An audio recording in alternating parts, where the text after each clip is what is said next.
Eh, apa yang saya faham daripada perbahasan Habib atau Habib tadi ni, Habib Akui kata itu adalah jumhur.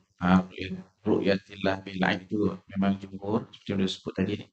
Dan memang apa ini, adapun ni yang bersalaku khilafnya, Habib meletakkan uh, ziyadatul ilm tu memang itu ya, diri ru'yah, sedangkan sebelah pihak kami dan Pak Il beberapa kali ulangkan itu hanya lazim daripada ziyadatul ilm. Kemudian apa yang saya uh, rasa pelik atau fikir di sini, uh, sedangkan kita berakidah ini kita nak lari daripada khilaf. Kalau dengan khilaf fiqh pun al-khuruju minal khilafi mustahabun, keluar daripada khilaf itu sunat.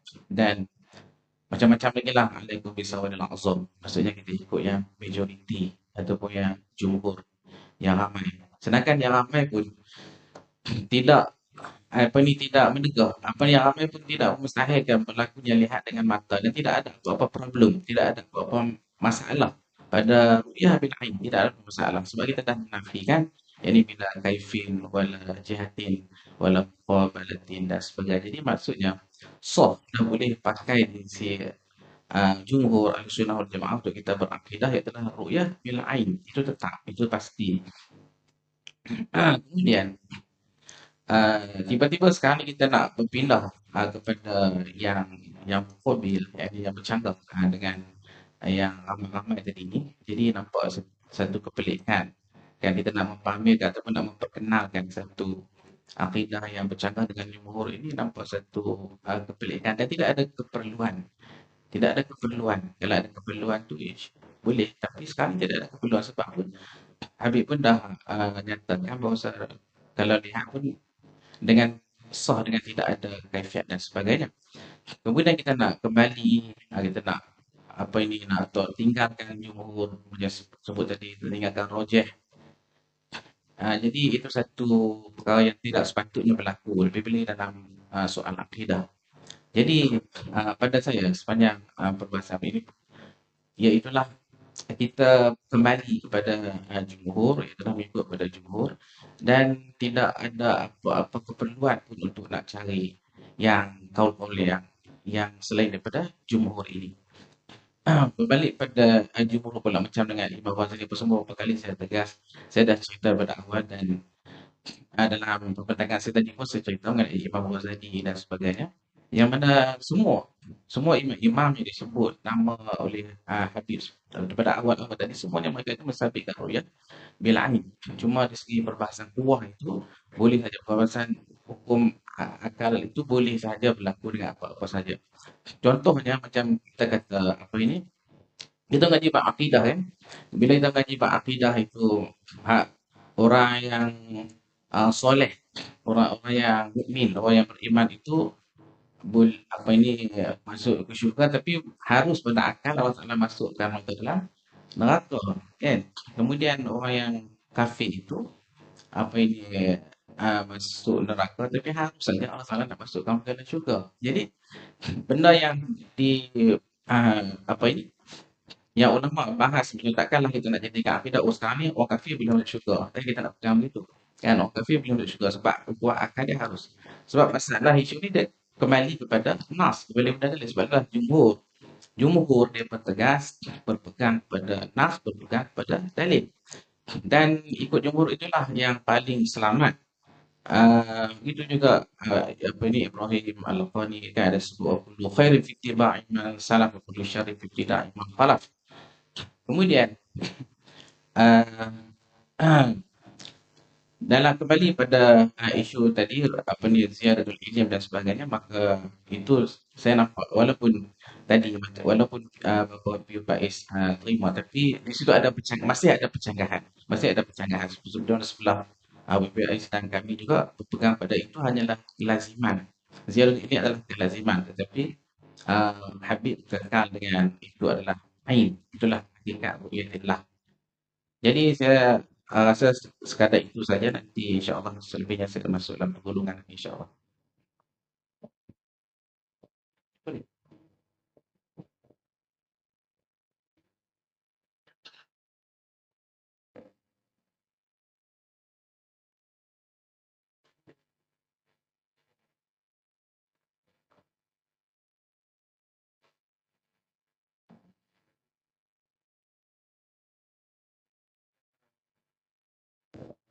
Bismillahirrahmanirrahim.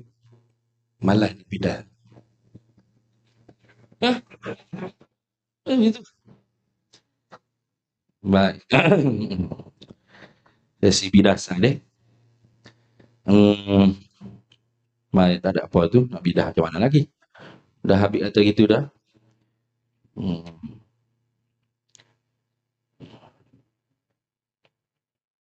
Uh, ah, tak ada soalan dah ni. Sisi bidah sah. Jadi cuma saya, tak apa. Penonton yang penonton lah yang tanya. Baik. Jadi sebagaimana yang saya telah pertegas tadi. Nah, idraku syait kama huwa. Atau inkishafut tam. Ha? Jauh sikit.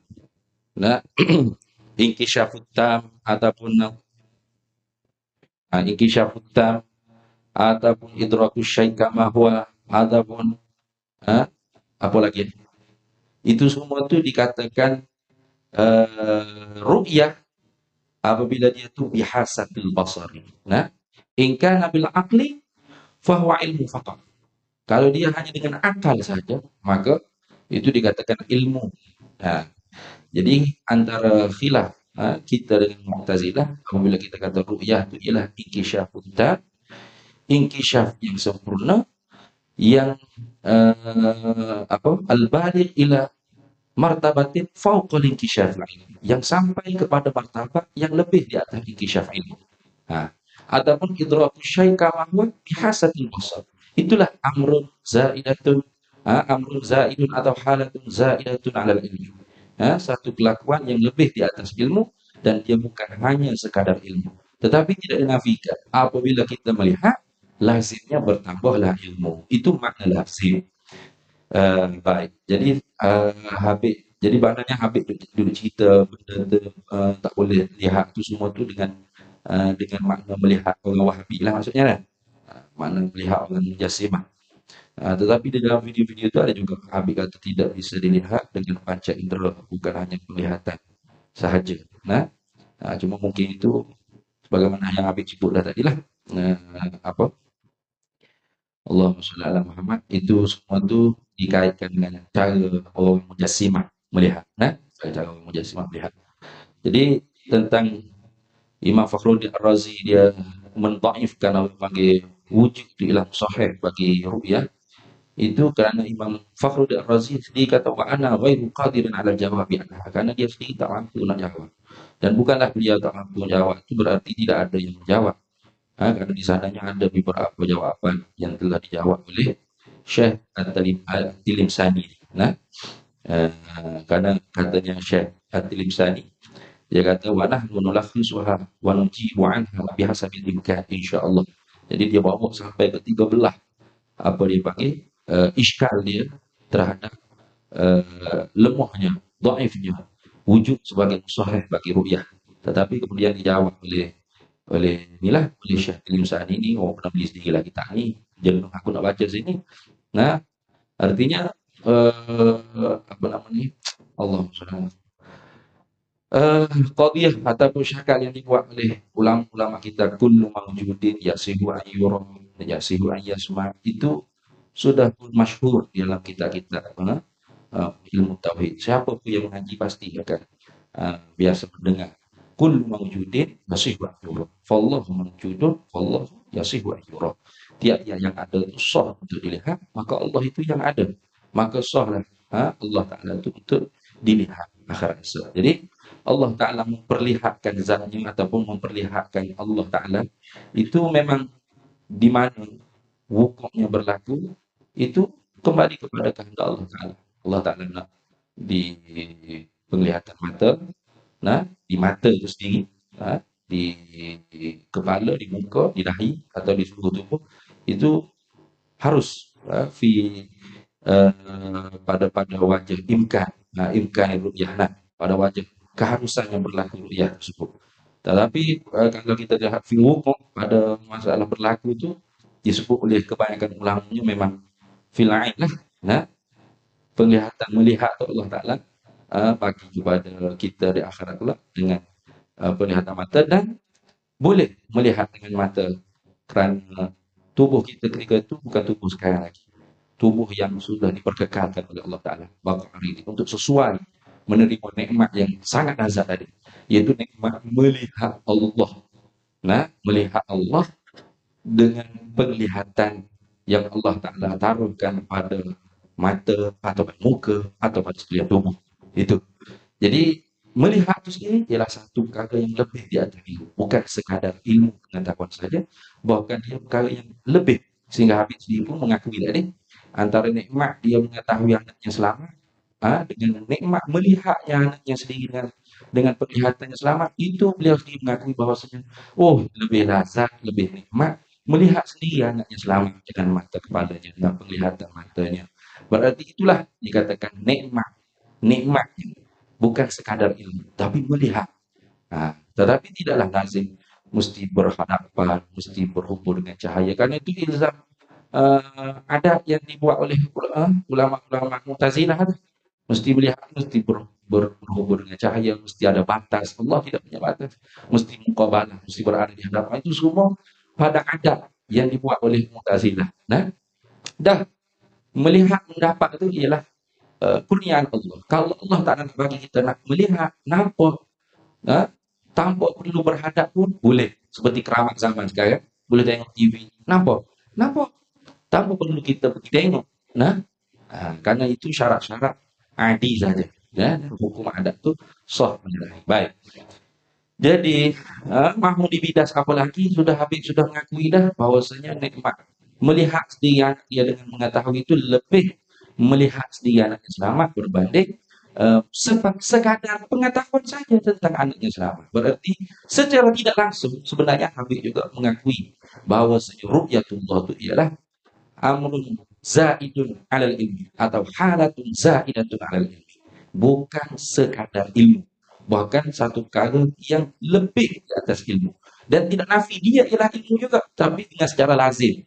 Nah, ziyadatil ilmi itu makna yang diberi oleh Habib itu bagi saya ialah makna lazim, makna yang tidak mungkin diingkari oleh mana-mana orang yang berakal, orang yang berakal pasti itu tidak diingkari bahwasanya apabila kita melihat maka ilmu kita akan bertambah. Iya pasti.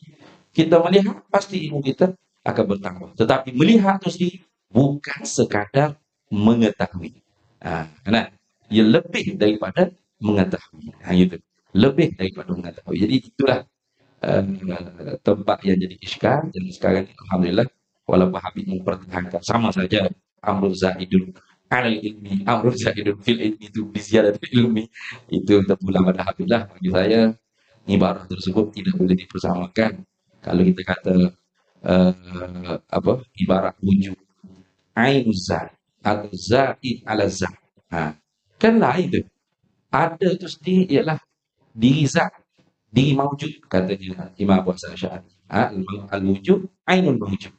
Tapi tidak disokong oleh ulama-ulama yang disebabkan halun nafsiyah. Artinya wujud itu amrun zaidun alal maujud. Amrun zaidun ala zat. Mana perkara yang lebih di atas zat. Bukan diri zat itu sendiri. Cuba faham. Sama ada ibarat. Tak sama. Kalau kita nak kalau ulama kata wujud amrun zaidun fi zat. Wujud ada itu ialah perkara yang lebih pada zat. Bermakna dia bukan selain pada zat. Dia memang zat. Cuma yang lebih lagi. Yang lebih lagi. Mana menggemuk lagi ke zat dia. Itu ibarat mungkin. Jadi alhamdulillah lah bagi saya, alhamdulillah syukur banyak dah sebab saya kalau gitu. Saya lah lepas habis WhatsApp saya itu saya lah yang mari habis kita jumpa kita buat pertemuan santai-santai sambil ngopi ke dengan Babang Syed ni. Kita selesai saya tak suka ustaz-ustaz ahli sunnah ni saling menembak di Facebook. Perkara itu sebenarnya boleh dengan santai saja sebenarnya. Tapi Habib kata biar dulu akhir biar dulu aku dulu kena dibina. Jadi tidak sama. Aku boleh dibina lah. Alhamdulillah. Ala kulli hal, jelas lah. Habib mengakui bahwasanya eh, dengan secara tidak langsung Habib mengakui bahwasanya melihat lebih nikmat daripada sekadar mengetahui. Itulah yang dikatakan amrun zahidun ala ilmu. Perkara yang lebih di atas ilmu, bukan sekadar ilmu. Itulah. Habib bunyi loceng. 5 minit lagi. Anak kecil ke balik. Ha, soalan. Ada? Ada? Ada? Ada? Ada? Eh, nah, respon audiens. Itu lambat lepas ni. Ha, habis.